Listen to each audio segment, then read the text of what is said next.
ისრაელის პრემიერ-მინისტრი ბენიამინ ნეთანიაჰუ მოულოდნელად დაუპირისპირდა დონალდ ტრამპს ირანთან ომის საკითხში. სანამ მთელი მსოფლიო ადევნებს თვალს დონალდ ტრამპის საჯარო მოწოდებებს ისლამურ რესპუბლიკაში ელექტროსადგურებისა და ხიდების დაბომბვისკენ, კულისებში სრულიად სხვა კონფლიქტი მძვინვარებს ვაშინგტონსა და მის ყველაზე ახლო მოკავშირეს შორის, ახლო აღმოსავლეთში. ტრამპმა სატელეფონო საუბარში ნეთანიაჰუს მოსთხოვა დაუყოვნებლივ დაეწყო ისრაელის ჯარების გაყვანა სირიიდან და ლიბანიდან. ხოლო ნეთანიაჰუმ ფაქტობრივად უარი უთხრა მას პასუხად. თავაზიანად, დიპლომატიურად, მაგრამ არსებითად კატეგორიულად უარი განაცხადა. ისრაელი ჯარების გაყვანას არ აპირებს. და ეს უკვე პირველი ბზარი არ არის ორ ლიდერს შორის, არამედ როგორც ჩანს, სრული განხეთქილება. მაგრამ წინასწარ გავფრთხილებთ, თემა ძალიან სენსიტიურია. აქ ადვილად შეიძლება შეცდომა დაუშვა და ნახევარ სიმართლე გაავრცელო. ამიტომ დღეს მხოლოდ ფაქტებზე ვსაუბრობთ, დადასტურებულ წყაროებზე დაბრუნებით. და გუწფელად განვასხვავებ იმას, რაც ზუსტად არის ცნობილი, იმისგან, რაც ჯერჯერობით მხოლოდ ანონიმურ წყაროებზე დაყრდნობით ვრცელდება. ამ გამოშვებაში რას ითხოვდა ტრამპი ნეთანიაჰუსგან და როგორ უპასუხა მას? რატომ განაცხადეს ისრაელის სამხედროებმა საერთოდ, რომ ამ საუბრის შესახებ პირველად ესმით? როგორ უკავშირდება ეს იმას, რომ ტრამპი ამჟამად ირანის წინააღმდეგ რაღაც დიდს ამზადებს? და რატომ ჩანს ამ ყველაფრის უკან არჩევნები, რომელზეც არა მხოლოდ ნეთანიაჰუს კარიერა, არამედ მისი პირადი თავისუფლებაც არის დამოკიდებული. მე მქვია ალექსეი პეჩი. მოდით ერთად განვიხილოთ ეს თემა. მაგრამ სანამ დავიწყებთ, გთხოვთ გამოიწეროთ ეს არხი. ჩვენ მივიწევთ 300,000 გამომწერისკენ. მადლობელი ვიქნებით თქვენი გამოწერისთვის. მოდით დავითვოთ იმით, რაც ზუსტად არის ცნობილი. დამოცემა აქსიოსმა, კერძო ჟურნალისტმა ბარაკ რაუდმა, რომელსაც საუკეთესო წყაროები ყავს ისრაელის ისტებლიშმენტში, შემდეგი ინფორმაცია გაავრცელა. ხუთშაბათს ტრამპსა და ნეთანიაჰუს შორის სატელეფონო საუბარი შედგა. ამ საუბარში ტრამპმა პირდაპირ უთხრა ისრაელის პრემიერ-მინისტრს, რომ დროა დაიწყოს ჯარების გამოყვანა სირიიდან. იგივე კატეგორიულად ურჩია ლიბანშიც გააკეთოს. ტრამპის ფორმულირებები, რომელსაც ამერიკელი ჩინოვნიკი ციტირებს, ისე ჟღერს, რომ ეს საერთოდ არ არის დიპლომატიის ენა. შემდეგ ციტატა. როგორ მიაწოდა ეს ტრამპმა ნეთანიაჰუს? ისინი არ უნდათ რომ იქ იყოთ. თქვენ ძალები უნდა გადააჯგუფოთ. და იმავე ამერიკელი ჩინოვნიკის თქმით, ტრამპმა გააფრთხილა ნეთანიაჰუ, რომ ისრაელის არმიის ყოფნა სირიის ტერიტორიაზე ქმნის დაძაბულობას და შეიძლება ესკალაციას გამოიწვიოს. ან ტრამპი ფაქტობრივად ამბობს, ბიჭებო, თქვენ იქ ხართ, ზედმეტები ხართ. თქვენი ყოფნა თავისთავად უკვე ნელი მოქმედების ბომბია. ამიტომ დაუყოვნებლივ დატოვეთ სირია. და აი უკვე დღეს 15 ივლისს ტრამპმა გაიმეორა, რომ სურს სირიამ და არა ისრაელმა მოაგვაროს საკითხი ლიბანურ ჰიზბალასთან. სირია უფრო ეფექტური იქნებოდა ლიბანური ჰიზბალას ლიკვიდაციაში, ვიდრე ისრაელი. და სირიის პრეზიდენტი აჰმედ აშ-შარა ძალიან ისურვებდა ასეთი ოპერაციის ჩატარებას, განაცხადა ტრამპმა Fox News-თან ინტერვიუში. შემდეგ მოიყვან მის ციტატას. ის, ანუ აშ-შარა, დაკავდებოდა ჰიზბალათი და ამას სხვანაირად გააკეთებდა, შენობების დანგრევის გარეშე. მძულს იმის ხურება, როგორ ანგრევს ისრაელი შენობებს. ვფიქრობ, ის უფრო ზუსტი იქნებოდა და შემიძლია გითხრათ, რომ მას ეს ძალიან სურს. თუმცა აქვე აღნიშნავ, რომ ადრე სირიის ხელისუფლებამ, პირველ რიგში აშ-შარამ, მიანიშნა, რომ არ აპირებენ შეიარაღებულ კონფლიქტში ჩართვას ლიბანის ტერიტორიაზე. და დაინტერესებულნი არიან ამ ქვეყანასთან მეგობრული ურთიერთობების აღდგენით. და აქ მნიშვნელოვანია ბენიამინ ნეთანიაჰუს პასუხი დონალდ ტრამპის მოწოდებაზე ლიბანიდან და სირიიდან ჯარების გაყვანის შესახებ. მისმა პრესსამსახურმა გაავრცელა განცხადება, რომელიც სწორედ ის უარია. უბრალოდ შეფუთულია ბიუროკრატიულ ფორმულირებაში. შემდეგ მოიყვან ციტატას ისრაელის პრემიერ-მინისტრის ოფისიდან. პრემიერ-მინისტრმა ნეთანიაჰუმ თავის მხრივ დააყენა საკითხი ისრაელის საზღვრებთან უსაფრთხოების ზონების აუცილებლობის შესახებ. ანუ დიპლომატიურიდან ადამიანურზე თარგმნით, ტრამპმა თქვა, წადით. ხოლო ნეთანიაჰუმ უპასუხა, რომ ჩვენ გვჭირდება უსაფრთხოების ზონები. ანუ ჩვენ არსად მივდივართ. და რომ არ იფიქროთ თითქოს მე ასე თავისუფლად ვთარგმნი ნეთანიაჰუს სიტყვებს, მოусმინეთ რას ამბობს თავად ნეთანიაჰუ საჯაროდ, პირადად ხმამაღლა. შემდეგ მოყვება მისი ციტატა. ჩვენ საზღვრებზე ტერორისტული თავდასხმები აღარ იქნება. ჩვენ შევქმნით უსაფრთხოების ზონები გარშემო ღაზას და ღაზის შიგნით, ლიბანის გარშემო და ლიბანის შიგნით, ასევე გოლანის მაღლობების გარშემო და სირიის შიგნით. და აი მე გთავაზობთ ხურადღებით მოусმინოთ ამ ფორმულირებას. გარშემო და შიგნით. ანუ ლიბანის გარშემო და ლიბანის შიგნით. გოლანის გარშემო და სირიის შიგნით. ეს პირდაპირ საჯარო განცხადებაა, რომელიც სხვა ვარიანტს არტოვებს იმის შესახებ, რომ ისრაელის არმია იმყოფება უცხო ტერიტორიაზე და იქ დარჩენასაც განაგრძობს. რადგან სწორედ ამაზეა დამოკიდებული ისრაელის უსაფრთხოება. იმავე მომენტში, როცა ტრამპი ტელეფონით ითხოვს, რომ ეს არმია იქიდან გაიყვანონ, ანუ ნეთანიაჰუ არც კი ცდილობს დამალოს რაღაც დახურულ კარს მიღმა ან თორმულირებებით, ის გამოვიდა და საჯაროდ დაადასტურა ზუსტად ის, რაზეც ვაშინგტონი აპროტესტებს. აი ეს არის ტრამპის წინააღმდეგ წასვლა. არა სიტყვებით, არამედ უკვე ღიად. ანუ სრულიად ღიად ნეთანიაჰუ ამბობს, არავინ არსად წასვლას არ აპირებს. მასშტაბის გასაგებად, ცახალი, ანუ ისრაელის თავდაცვის ძალები, ახლა რეალურად აკონტროლებს დიდ ტერიტორიებს ლიბანის სამხრეთში. ეგრეთ წელგონო უსაფრთხოების ზონა, ლიტანეს დინარის სამხრეთით.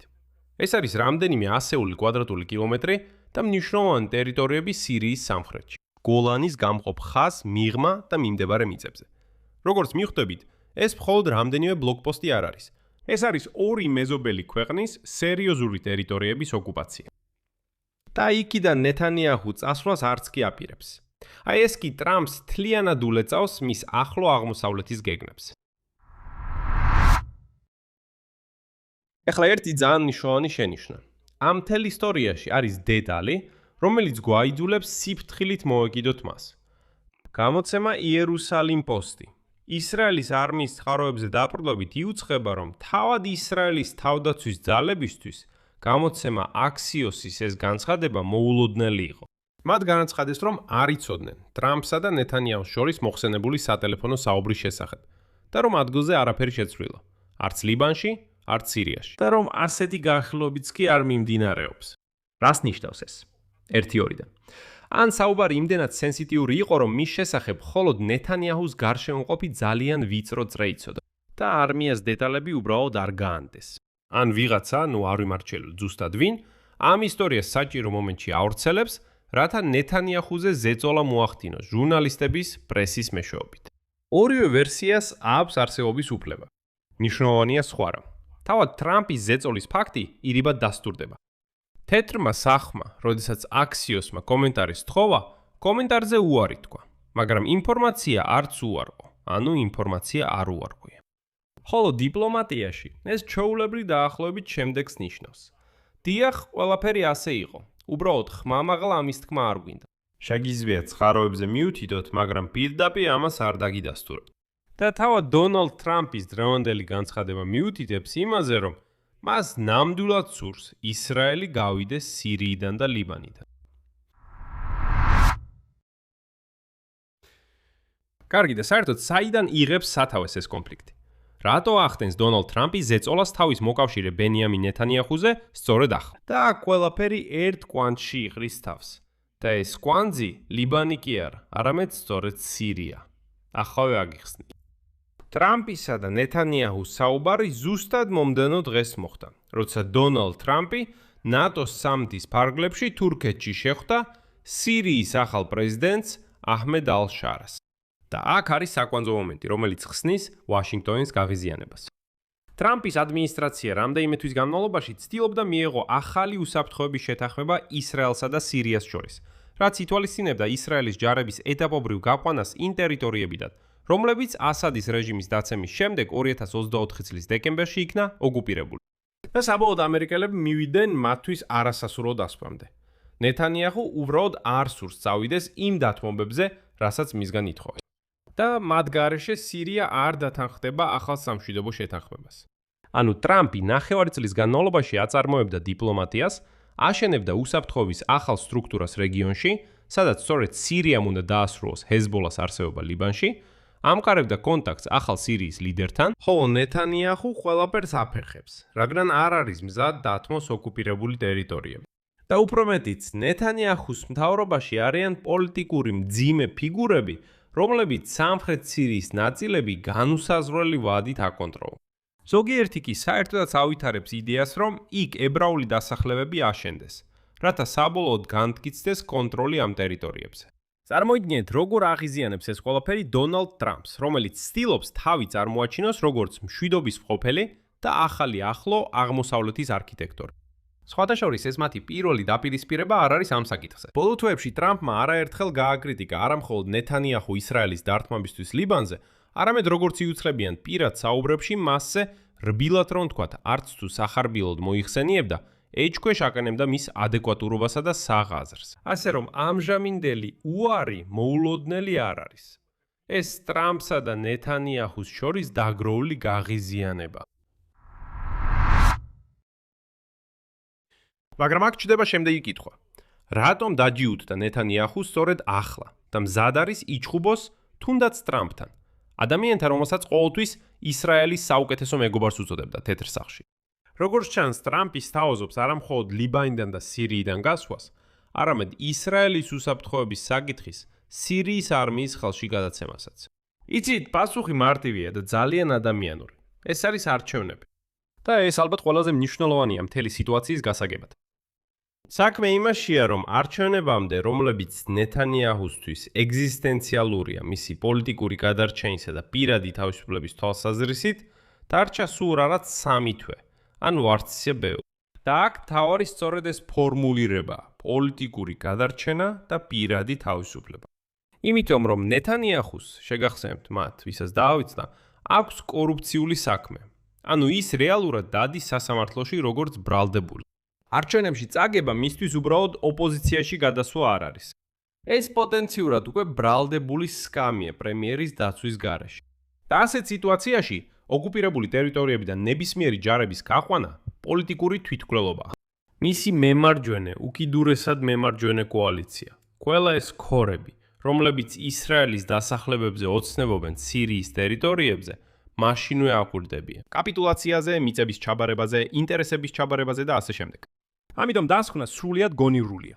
ასეთი არჩევნებიდან 3 თვით ადრე ისრაელში ნეთანიაჰუ ნაკლებად სავარაუდოა, რომ სირიის ტერიტორიიდან ჯარების გაყვანასთან დაკავშირებით რაიმე სერიოზულ ნაბიჯს გადადგამს. ან დამატებით გადაადგილებებს ლიბანში იმაზე მეტი, რაზეც ის უკვე დათანხმდა. ანუ ნეთანიაჰუს უარი ეს წმინდად ისრაელის უსაფრთხოების საკითხი არ არის. მოდით ვიყოთ გულწრფელები. ეს დიდწილად მის პირად უსაფრთხოებასაც ეხება.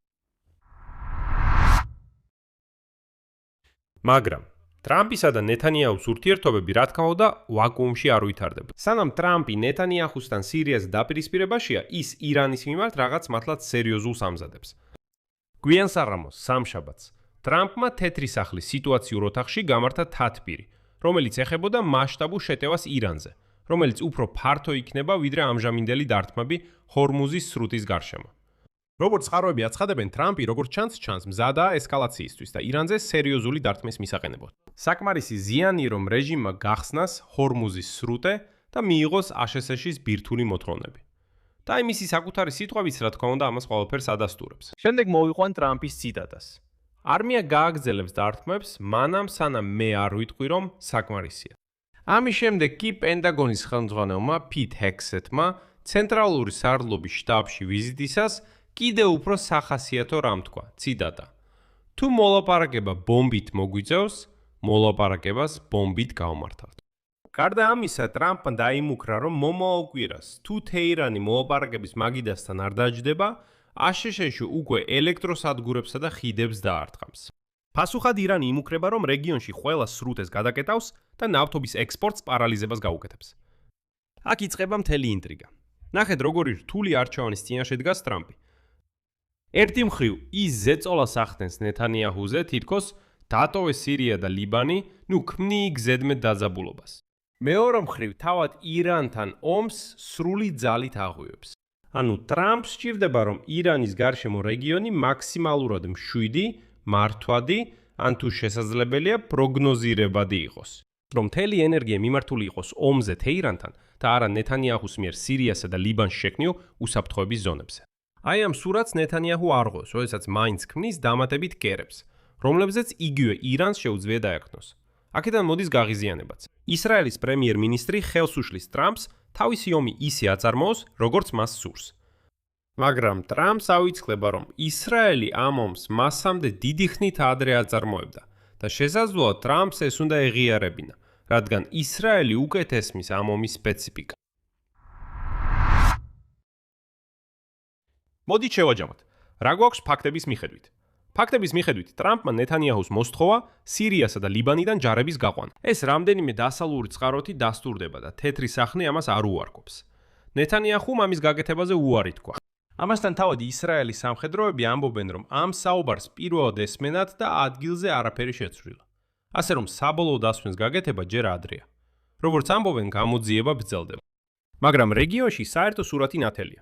ტრამპსა და ნეთანიაჰუს შორის ეს უკვე წვრილმან უთანხმოებებს აღარ გავს. ეს ინტერესთა სისტემური კონფლიქტია. ტრამპს სჭირდება დამყოლი, კომპაქტური ისრაელი, რომელიც ხელს არ უშლის მას, როგორც თავად ფიქრობს, რეგიონი თავისებურად გადააწყოს და ირანი საბოლოოდ დაამარცხოს. ხოლო ნეთანიაჰუს სჭირდება გაფართოებული, მეზობლების ოკუპანტი ისრაელი, რადგან მხოლოდ ასე შეძლებს შეინარჩუნოს თავისი ქორისტული კოალიცია და არ მოხდეს ციხეში არჩევნების შემდეგ. და სწორედ ეს ორი საჭიროება პირდაპირ ეჯახება ერთმანეთს. ვინ ვის? ვინ გაიტანს? ეს უკვე დიდი კითხვა. ტრამპი ის ადამიანია, რომელიც არ არის მიჩვეული უარს. მით უმეტეს, როგორც თავად თვლის, უმცროსი პარტნიორებისგან. მაგრამ ნეთანიაჰუც, ესე ვთქვათ, ისეთ პოზიციაშია, რომ მას დიდად რომ ვთქვათ, უკვე დასაკარგი არაფერი დარჩა. და როცა ორი ლიდერი უპირისპირდება ერთმანეთს, რომელთაგანაც არც ერთს არ შეუძლია წააგოს, ცხადია უნდა ელოდო ესკალაციას. ამ დაპირისპირებას, რა თქმა უნდა, ყურადღებით მივადევნებთ თვალს და შეგატყობინებთ ყველა სიახლეს. თუ რა თქმა უნდა გამოიწერთ ამ YouTube არხს. აქ წერტილს ვსვამ. დაწევეთ თქვენი კომენტარები, გამოიწერეთ არხი, დააწექით ზარს და დაალაიქეთ ვიდეო. თუ გსურთ ამ YouTube არხის მხარდაჭერა, ამის გაკეთება შეგიძლიათ ნებისმიერი დონატით, ამ ვიდეოს აღწერაში მოცემული ბულებისა და რეკვიზიტების საშუალებით. სულ ეს იყო. იზრუნეთ საკუთარ თავზე. Всем пока.